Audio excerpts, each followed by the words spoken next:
how climate change is leading to the rise of seasonal infections. The climate change itself has a lot of negative impact on the health of the child. Children, they inhale the pollutants more. The mothers come and tell that my kid always falls sick, sir. As parents, what precautions can we take in terms of hygiene, in terms of looking after the children to avoid these monsoon issues? Have you ever noticed how our children fall sick in the wrong seasons now? They have colds in the summer, rashes in the winter, fevers that linger through the monsoon. It used to be simple. Rain meant sniffles, winter meant cough syrup, summers meant sweating and mangoes. But now it's a mix of everything, all the time. Every mother I meet says my child's immunity seems weaker. But maybe it's not weak. Maybe it's just tired because the weather isn't giving it a break. Now, between the unpredictable monsoons and the rising heat and climate change, poor air quality, pollen spikes, our kids' immune systems are fighting every single day. And one of the best ways to help them might not be a supplement or a medicine. It might be as simple as clean habits. The burden of infection is rising. Now, Savlon Swasth India Mission strongly believes that the change in habits is what is required for fighting this phenomenon. Savlon Swasth India Mission and I, in this collaboration, will break down how climate change is leading to the rise of seasonal infections among children. Let's hear from Dr. Bhaskar Shenoy, Head of the Department at Pediatrics and Senior Consultant of Pediatric Infectious Diseases at Manipal Hospital, Bengaluru, on how we can build up our defenses.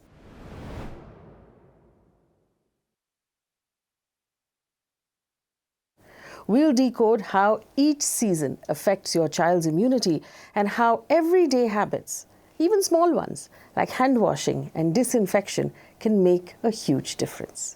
Doctor, thank you so much for joining me on this conversation. Have you noticed that young children are falling sick more often? And are you seeing immunity become weaker? Is that just something we talk about? Is it really a trend? It's a very pertinent question, in the sense children do get frequent infections of late. If you compare many years back and now, they do get. It is not because of the weakened immunity. There are many reasons. The first reason is we tend to send them to school more often, more earlier age than what it was before. And they tend to get cross infections in the school from one to one. That is one thing. Yes. And most of the schools, they don't have adequate ventilation, not adequate spacing, and isolation of the sick kid is also not there. See, if the child is sick, you should try to avoid them. And there are sometimes these children come to school and they spread to other children. One. Second thing is the changing climate, the climate change or the warming, whatever you call. So this is contributing more to that. In the sense, the climate change itself has a lot of negative impact on the health of the child. The incidence of respiratory infections is more. The incidence of vector-borne disease becomes more. And the children suffer and they transfer from one to one. The third thing is child's immune system is not yet fully developed to take the stress or the challenge which they face or they are exposed. The child's immune system develops fully maybe by 7 or 8 years. Till then it is in the process of developing, maturing, what you call. And that is why they get more frequent infections. So, Doctor, let's zoom into the moment you talked about. You talked about specifically monsoons, right? Now, moms keep telling me that the weathers feel strange. So, honestly, they're right. Climate change isn't just something that's happening far away. It's happening outside our homes, in our cities, in the air that our children are breathing. Now, if you look at this year alone, India saw extreme weather on 99% of the days in the first 9 months of 2025. It's like the weather has stopped following any rule book. And that means that almost every single day has brought some form of unusual heat or unseasonal rain, storm, hail, extreme humidity. Monsoons don't behave like monsoons anymore. The long, steady rains that we grew up with are gone. They now get short, intense cloudbursts, or cities are flooding within hours. And this year alone, in some states, 765 days of very heavy to extremely heavy rainfall spells. That's the highest in 5 years. If you take a look at summers, for example, they don't slowly warm up either. They spike overnight, turning a normal day into a heat wave without any warning. And winters barely stay. They show up late and they disappear early. And a drop in sudden cold wave in between is like an afterthought. So earlier, seasons felt predictable, but now they feel like surprises. The seasons are glitching and our bodies are having to pay the price, especially our children. So doctor, help us understand, with all of these sort of climate change fluctuations that we're seeing right now, is it affecting health across the board, adults and children, and specifically what is the impact on children? I really like that word. Weather doesn't follow any rule book. See, as children, we had a specific weather. In the sense, June 1st means we used to buy umbrellas because we know that June 1st week the rains will start. Yes. And that will go on for 3 months. Our umbrella, the gumboot shoe, the raincoats would stay. But not anymore, as you told. And this kind of drastic change in the weather is affecting the health of the children. It is not only children, even the adults are affected, but children are affected more. That is maybe because there are so many factors which makes them more vulnerable to these illnesses. One thing is they inhale the pollutants more often and more the weight wise or the amount wise, what you call. So children, they inhale the pollutants more. That is because their breathing rate is more. So the unit of pollutant which goes inside is more. The number of respiratory cycles are more. So naturally the amount goes inside is more. That is one thing. The second thing is, as we already told, the immune system itself is weakened. I mean, rather than weakened, the immune system itself is not well developed. So the ability to take the stress is less. The third thing is this drastic fluctuation in the weather. For example, a very warm weather, very hot weather, very humid weather. They will destroy or damage the respiratory epithelium. Epithelium is the outer covering of the respiratory tract. And these tracts have some cells which produce mucus. And that mucus protects you from these noxious agents entering inside. The noxious agent can be allergen, it can be dust, it can be bacteria or a virus also. When the weather is not a conducive way, not favorable way, it damages the epithelium and inflammation sets in, so that they will be more prone to develop allergic disorders, the coughs, wheezes, ultimately asthmas. And it is not only in children, adults also do go through that. A higher instance of these, coughing, wheezing, asthma, upper respiratory infections over the last, say, 5 to maybe compared to 20 years ago? Absolutely. Absolutely. I have seen more number of cases, and over a period of time it is increasing. Various reasons, but this is a fact that even the adults come with cough. The adults, the mother says, "Doctor, all these years, my 30 years, I didn't have any cough, and now I am developing that wheezy cough or asthmatic type of cough where I do need nebulization. I am going for inhalers." So what does it mean? Her childhood was fine, and now of late she is developing these things. So that is the irony of it. That is the fact what you are bringing out. And this sudden spikes in climate also, does it then over a period of time compromise or weaken the immunity of our children? Because I had one doctor tell me that when the pollution is very bad, your child's ability to fight a virus that he's picking up from his classmate will come down, because the body is already fighting the pollution. So you're giving it 2 battles to fight at the same time. Is that true? In a sense, yes. In the sense, what I mean to say is the lot of the bad weather and whatever factors we discussed, they are damaging the defense mechanism of the respiratory tract. And frequent infections, see, for example, we as kids, we never had more than 3 or 4 some simple respiratory infection than in a year. But now, sometimes, as you initially told, the mothers come and tell that my kid always falls sick, sir. Every 15 days I am visiting you or other doctor. So what does it mean? The frequency is more. And by repeated infections, the immune system is overburdened. It is exhausted and it makes him more susceptible to infections. Already his immune system is not well developed, and more infection, frequent infections will exhaust or weaken the system. Now that we understand what's happening around us, let's talk about what's happening inside us. Because every week swings between heat, humidity, rain and pollution, and our bodies, especially our children's bodies, don't get a chance to stabilize. So what we're seeing is this: climate change isn't just melting glaciers far away, it's affecting our day-to-day weather, which affects our day-to-day immunity, which affects our day-to-day health. The weather is changing faster than our immune system can adapt. And if the world outside is becoming more and more unpredictable, then inside our homes, we need more consistency in hygiene, in food, in sleep, in hydration, in disinfection, and in daily habits. Because immunity isn't failing, it's adapting constantly to a changing environment.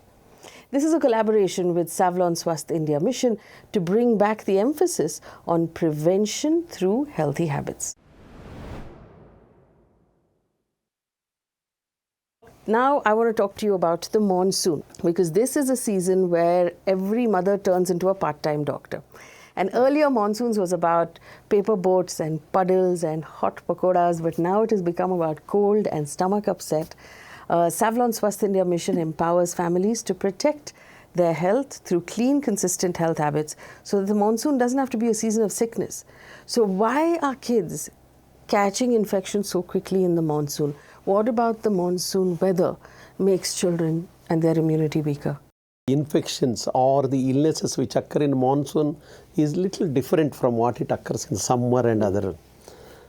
See, the monsoon, it so happens the dampness increases inside the house. As you told, it is not only outside, even the inside the house, the dampness increases. The dampness can lead to more of fungal infections, more of growth of fungus and yeast, and that itself can cause more illness. The second thing is the water contamination can occur, and that water contamination can lead to lot of infections like waterborne infections, the diarrheas, the stomach upsets. That is very common. The third thing is the weather change itself is a factor for mosquito breeding. See, mosquitoes, especially the dengue virus and etc., they breed in fresh water, and they breed especially in the first rains. So this initial part of the rainy season, the water collects in small containers like a coconut the shell if you throw, empty tin you throw, you collect water in a container which is not used for long. The mosquito breeds there, and that leads to more of infections like viral infection like dengue infection. Dengue virus, the mosquito breeds there in the fresh water. Having said that, the water infections I have told, the molds and fungus which causes infections I have told. These are the reasons why during, especially during rainy season, they get more illness. When the monsoon starts, as I told, the dengue infections will be more, and even the influenza viruses, influenza infection, H1N1, seasonal flu, these increase. And in some time, if the water contamination occurs, the diarrheas may be more, the waterborne infections. And one thing, when we talk about dengue, it is the mosquitoes, their habitat has changed. What I mean to say is, Olden days or few years back, mosquitoes used to be confined, or the dengue virus infection used to be confined to certain geographical areas, urban areas. Now it has gone even into rural areas. And high altitude areas it has gone, which was not there. So that is because of the change of climate. The climatic change makes the vector or the mosquitoes travel more. Their lifespan is changed. Their flying capacity or the area of coverage is more. And they have spread to other areas which were naive for dengue. They didn't have dengue. If I can give an example, when dengue was first reported, it is only on 7 countries. Now more than 100 countries in the world are reporting dengue. And countries where dengue was, we never thought dengue would be there, it has flown there. Even Iceland, they have reported one dengue because the mosquitoes have flown. How, we don't know, because their area of coverage, and that is because of the climate change. The newer infections are occurring, what we call as emerging infections. Infection which was controlled long back has started occurring. Even the chikungunya, which goes to oblivion sometime, restarts. These are all because of the change of climate. As parents, what precautions can we take in terms of hygiene, in terms of looking after the children to avoid these monsoon issues? See, in the monsoon issues, one thing is hygiene is the most important. Whether it's a monsoon or summer, throughout the year, hygiene is the most important thing. One is, in general, the washing of the hands. Taking care of the hand hygiene is the most important thing which you should be able to teach your children. Will do wonders. And we have seen during a COVID season that was the most important thing that. And if you look at the WHO reporting or WHO statistics, they have done a study wherein they found that by just a simple hand rub for 20 seconds, they have been able to reduce the incidence of gastrointestinal infection and other infections also, something like influenza, which can be transmitted through your hands or kerchiefs or whatever it is. And you can touch the some inanimate object, and you can transmit the virus to others. So by proper hand sanitization, you can reduce a large number of infections, especially the gastrointestinal infection and the viral respiratory infections. There are a lot of people who say, oh, you should be giving multivitamins. Vitamin C, vitamin D, zinc will increase the immunity of your child. Is that true? Nothing will work. No? Nothing will work. So hand wash is the only... Most important, your mindset. Most important, your habit. That you should change. Definitely it will make wonders. Doc, you talked about vector-borne diseases, and in the monsoon, all mothers feel like the food is making their children sick because you don't know about water contamination, you don't know about what bacteria is moving in the food. What precautions should we take to strengthen immunity and also to manage food better during monsoon? More than the strengthening immunity, try to avoid the infections. One is avoid outside food. The food which is kept open, a food which is unhygienically prepared, and heating leftover food and consuming the street food. And these are certain simple things that we have to do. And using boiled, cooled water rather than unboiled water. And bacteria multiply in such a situation. So it is better you take more precautions as long as the food is concerned, as far as the food is concerned. So when we are teaching our children to wash their hands, and this is normally something even the schools will start teaching at the age of 3, 4, what should we teach them? What is that? Because just washing hands is not enough. What is the Yes, a very pertinent question. What I want to tell is that it should be cultivated from very young age. And both the teachers in the school and parents at home, both should do that. Then they will continue that. The third thing is, there are situations where we should definitely do it. Before eating, after eating, after using the washroom, after touching some inanimate object or dirty water or dirty surfaces. These are the things that we should educate them. And that becomes a routine, and that becomes a part of our routine things. Otherwise, see, it so happened during COVID season they did. And now how many are doing? And that should cultivate from very young age. That is the most important message that I want to give today. So the takeaway is that the monsoon is not our enemy. The moisture is. And the simplest fix is in maintaining daily hygiene and in mindful eating. Our next conversation is about winter, when the air bites back. When winter comes, it's not the same anymore, right, that it was when we were children. Instead of clear, crisp mornings, we wake up to hazy skies and dry throats and a familiar smell of smoke in the air. Savlon Swasth India Mission partners with schools to seed healthy habits among young children to prevent infections, even in changing seasons. Winter is not just winter anymore. It's pollution season. Delhi's children may lose years of their lives by just breathing.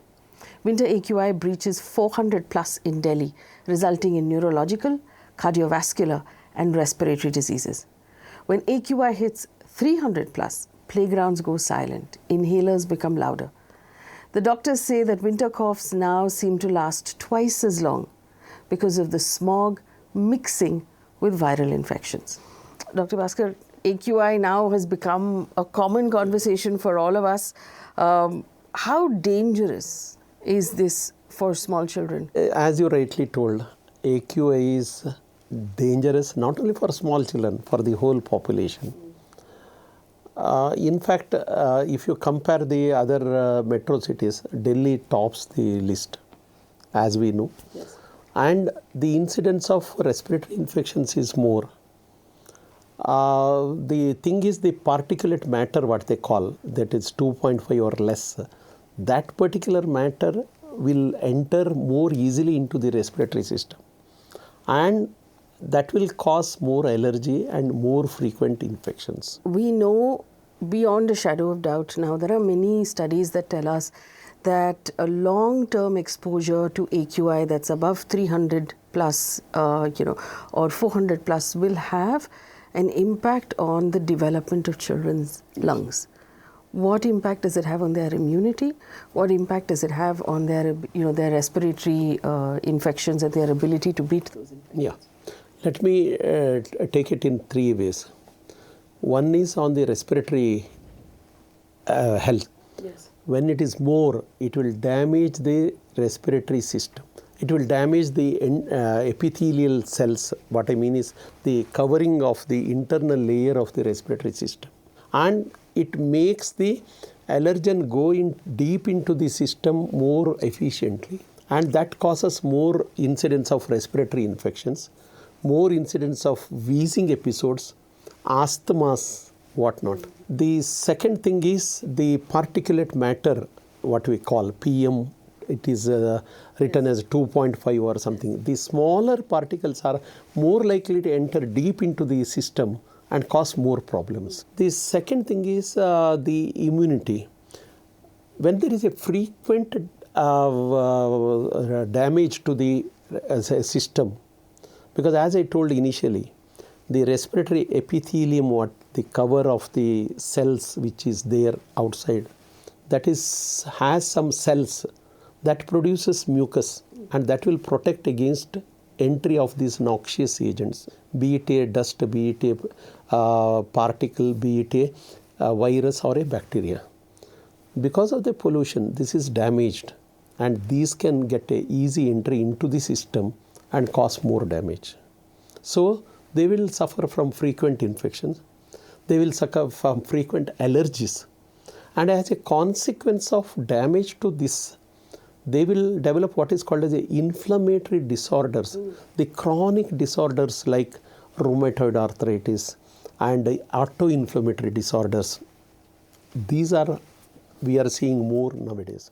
The more. The third thing is, as you told, the long-term development. The studies have shown that the cognitive ability of the child is also hampered because of the increasing pollution. Put in simple English, you're saying that if a child is exposed to pollution over a longer period of time, their ability for their brain to develop and to think and to learn and to study and to grow is permanently damaged by air pollution. Yes. And now they relate it to more of the chronic illnesses which we face. Even there is a relation between the long-term occurrence of cancers and other things. This has been attributed. The incidence of cancers may be more. A lot of times parents are told, or they think that that childhood wheezing, that the child will outgrow it. After the age of, say, 10 or 12, sometimes 13, puberty, they stop that wheezing. It happens only for smaller children. Is that still true, or is this exposure to pollution now just continuing this through adulthood? Partially, yes. See, wheeze, the standard dictum is wheeze which starts early will go early. See, if the child develops a wheeze around 1 year, and I can assure you that 90% of the times they will outgrow, as you told. But wheeze which starts a bit later, maybe around 9 years, 10 years, that is unlikely to go, and it may continue into the adulthood. And it is not only the pollution, along with that the genetic susceptibility is also another factor. If the parents or there is a family history, they will have at a higher risk of developing asthma or wheeze. Doctor, if pollution is unavoidable, now we live in these cities, we don't have the ability to clean up the city, we're having to live with this pollution. If I can't avoid it in any way, as a parent, what can we do to protect our children? That is absolutely a rational thinking. What the ideal way would be to avoid these things which may not be possible. Using a mask itself, especially when you go out, would be an ideal way. There are some specific masks like FFP or those things, or N95 mask also, they do a wonder. They will filter most of the smaller objects, including viruses. So these are certain things that you can do, and good hygiene habits always becomes the backbone of all the preventive aspects. What about things like food, exposure to sunlight, exercise? Can all of these things help our children? Or when there is pollution around, we should just keep them indoors? And do air purifiers actually work to protect our children? Going out and playing, especially in a place where there is less pollution, you should try to locate some place, for example, a park which is full of greeneries, or surrounding trees are there. Yes. So that particular part, exercise is good not only for preventing the infections, even for the general health and building up their immunity. It will definitely help. The second thing is air purifiers. Generally as a rule, no, but in a situation like this, probably it will give some amount of relief or some amount of help to reduce the inhaled pollutant.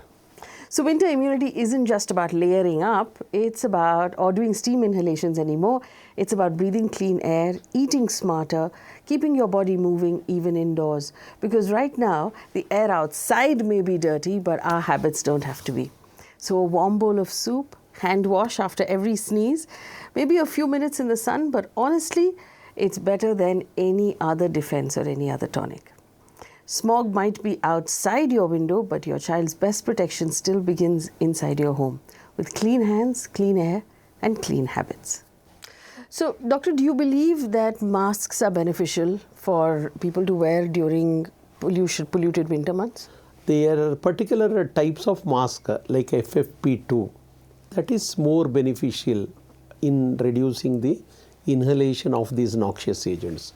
So definitely when you are going out for an early morning walk, or when they are playing out, or you are going into the city, using a mask in these children, especially the specified mask, that is what I call FFP2, will definitely help in reducing the ill effects of those pollution.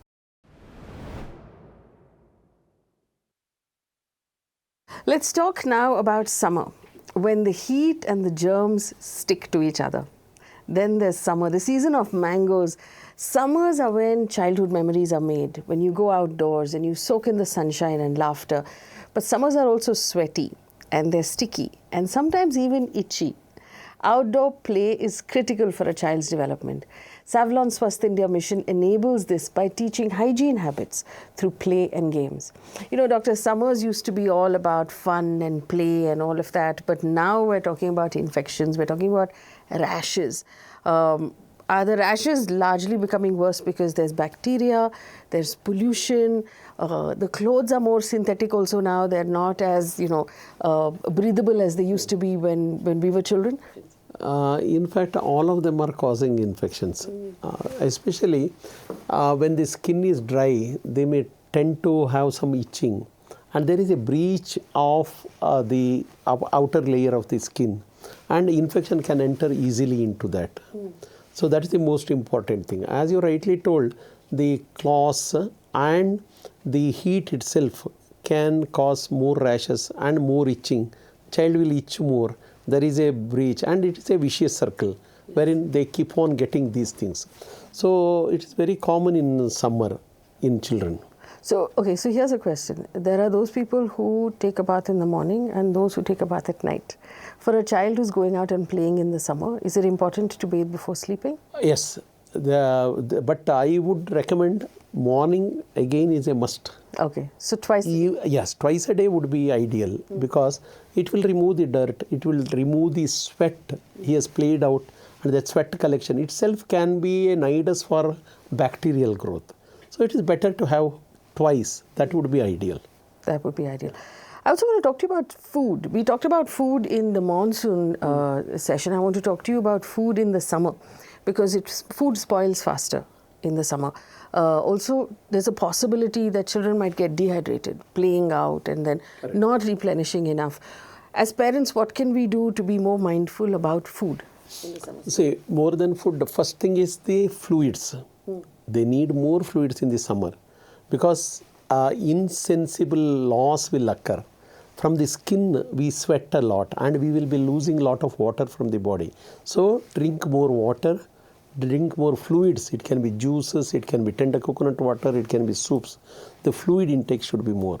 The second thing is, again, outside food has to be avoided. The open food, because the fly population is more in summer. The mosquitoes may be more in the winter or rainy season, but flies are more in the summer. And flies can transmit these stomach viruses and they can get more infections. So it is better. And nothing is beating the hand hygiene. For everything, hand hygiene is the basic thing which you have to follow. All right, so remember that there's something else to think about, that sweat can really make you sick. It turns out that sweat traps bacteria, and when it mixes with heat and dust, it can weaken your child's skin barrier. And that's why you'll see all those stubborn rashes, especially from the arms and the neck and the knees. Yeah. So the big problem in the summer season, doctor, is body rashes and body acne, especially for children who play sports, because now the sports outfits also are very synthetic. What can we do to prevent those rashes and acne? See, one thing is a good bath, especially twice a day would be more ideal. Morning anyhow regularly we should have, and evening after coming from sports or coming from play, they will sweat a lot, and that's the reason why they get more rashes, and those acne, especially in an adolescent child, will be more. And it is better to have a body wash.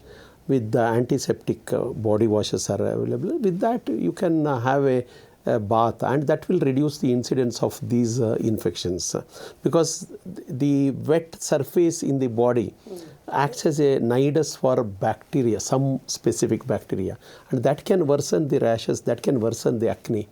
So it is better to have an antiseptic body wash. There's also the question about clothes and laundry because of the sweating, because of the bacteria, is just washing with detergent enough, or should we be doing more? In fact, clothes should be changed every day and washed more frequently. Because I have seen sometimes the sports clothes especially, they don't wash every day. And that acts as a source of infection for the child. So it is better to wash it every day. And should we be adding a disinfectant along with detergent? Yeah, great, a good idea. That adding a disinfectant would definitely cause a better control of infection, better control and sterilization of the cloths, and definitely the health will be better. Okay. So this is the part that really blows my mind. Do you know that around 80% of the infections actually spread through contact?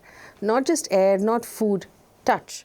So when we talk about hygiene, it's not just about clean meals and filtered water. It's also what your child's hands and their clothes carry home every day. And that's where hygiene truly protects immunity.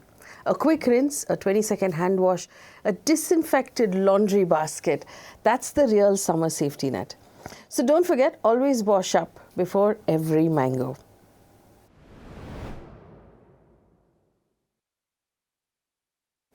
So when you look at all of this, monsoon, winter, summer, the common thread is pretty clear. The climate keeps changing, the air keeps changing, but our defense always begins at the same place, in our hands and our skin. According to the World Health Organization, nearly 80% of infections spread through touch. And a simple 20-second hand wash can reduce diarrhea by 40%, respiratory illness by 21%. Hand washing education and access to soap in schools reduces absenteeism due to gastrointestinal illness in school children by 29 to 57%. This data says it all. That's the massive impact for something so small.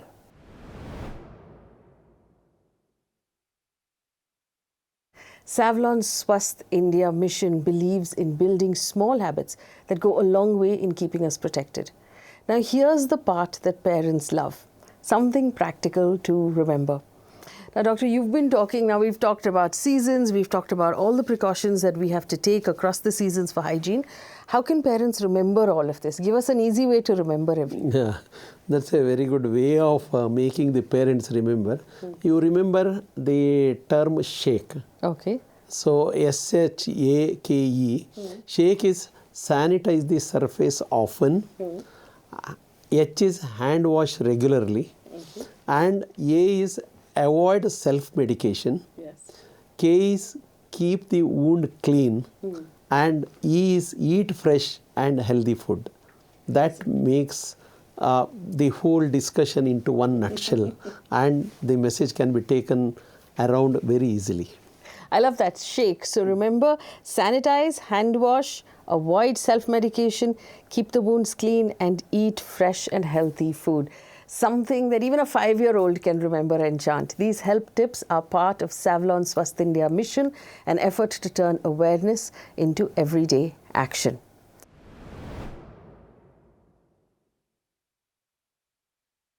So if there's one takeaway from today, it is that hygiene doesn't replace immunity, it protects it.